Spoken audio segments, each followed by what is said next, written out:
What if the last 40 years of American economic growth was just an illusion? We're about to walk through a really provocative argument, one that came out of a dialogue between a human researcher and an AI. And trust me, it reframes our entire recent history in a way that is, well, it's pretty startling.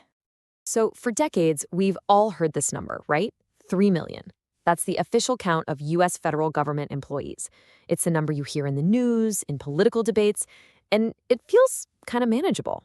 But what if that's not the real number? Because this analysis argues that once you start adding in all the federal contractors, and then all the people whose jobs are funded by federal grants, the real number is actually closer to this, 11 million. That's almost 4 times the official figure. A massive workforce, basically hidden in plain sight. And this gets us right to the heart of the argument we're exploring today. What if this huge difference in numbers isn't just an accounting error? What if it's the actual key to understanding a 40-year illusion of prosperity, a kind of systematic fraud that we've all been living in? Okay, so where does this whole idea even start?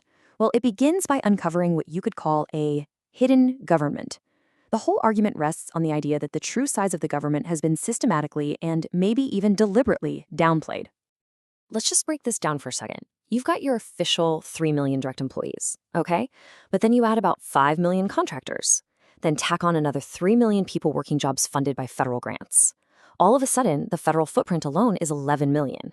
And when you add in state and local government jobs, the whole thing balloons to around 32 million people. That's literally 1 out of every 10 people in the US. All right, so the government is way bigger than it looks on paper. So what, right? How does that connect to the economy? Well, this is where the argument takes a really radical turn. It suggests this hidden workforce is the very engine behind an illusion of economic growth. The way it's described is like a big circular loop. Here's how it works. The government borrows trillions of dollars. It then uses that borrowed cash to pay for this huge hidden workforce. Those workers, they go out and spend their paychecks, buying cars, groceries, whatever. And all that spending gets counted as economic activity, which shows up as a rising GDP, and we all call that growth. The analysis puts it really bluntly with this analogy.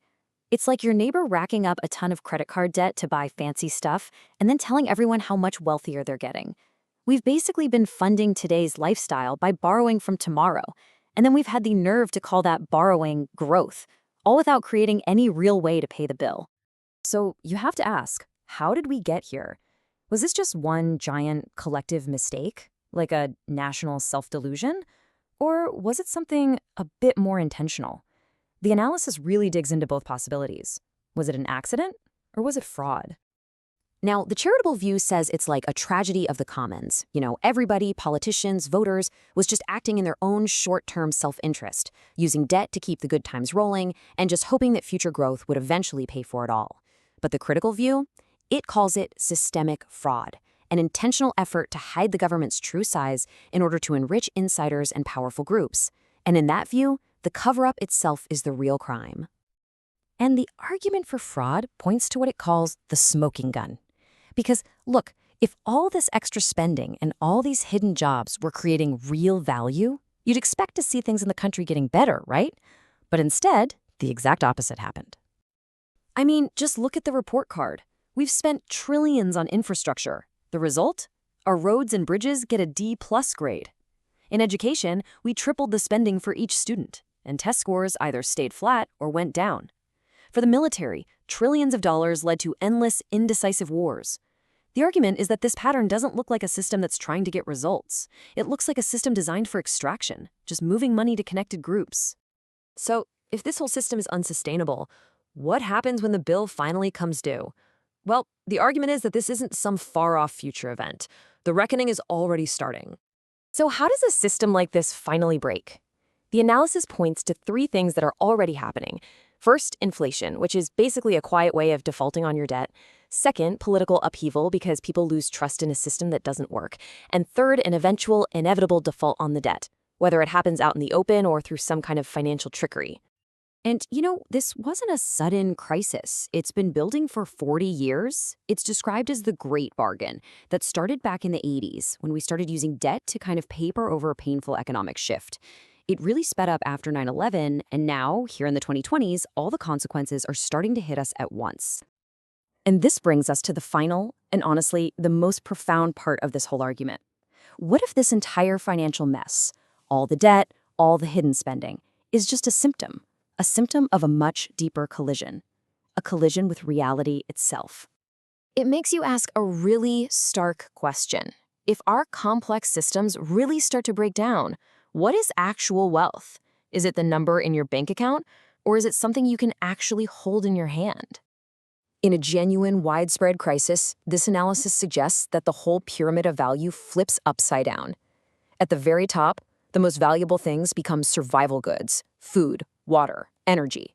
Right below that are productive assets, things like land, tools, and actual skills. And way down at the bottom, that's where you find money, gold, crypto, things that only have value because we all agree they do. Ultimately, this line of thinking argues that the financial games are just a distraction from a much scarier problem. We're running into hard physical limits. We're talking about the end of cheap energy, the depletion of our freshwater aquifers, and the degradation of the very soil we need to grow our food. And this is the final jaw-dropping conclusion. The debt is just the symptom. The disease, it argues, is something called overshoot, which is a simple way of saying we've been using up resources faster than the planet can renew them. We've been borrowing from the future in two ways, financially and ecologically. And now, both bills are coming due at the same time. Which leaves us all with one last, pretty unsettling question. Are we facing a crisis of money? Something we can maybe fix with clever accounting and new policies? Or is this a crisis of reality? A sign that we finally hit fundamental limits that no amount of financial engineering is ever going to solve?